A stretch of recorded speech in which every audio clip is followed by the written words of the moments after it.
Now, you said in that previous answer that you think the vaccines are safe. Well, there's two things wrong with that statement, Mr. Mayor. There's three vaccines what we are being called vaccines that are being used.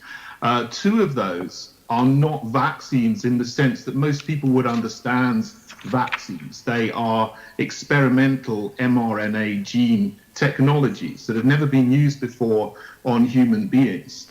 And we do not know anything about their long-term safety.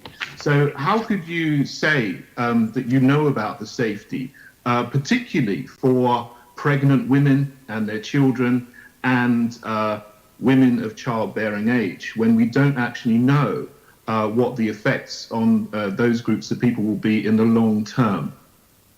Well, you're wrong. And it's very important I say quite clearly for those watching this that Senator David Kirchin is wrong. And let me explain to him why he is wrong. The Independent Medicines and Healthcare Products Regulatory Agency, MHRA, is the UK's regulation body and is globally recognised for requiring the highest standards of safety, quality and effectiveness of any vaccine.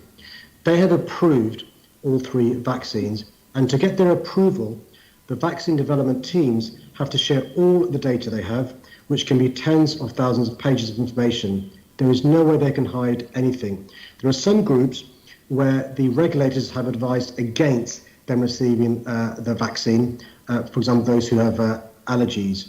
And it's really important, if anybody's concerned, they ask questions of experts rather than scaremongers, COVID deniers, and anti-vaxxers. Okay, well, Mr. Mayor, you can say that I'm wrong, but actually I'm right, because there have been no long-term studies or studies on the long-term effects of these three injections which are being given to people, because they haven't existed for more than a few months. So there's absolutely no way that we can know the long-term effects over 5 or 10 years.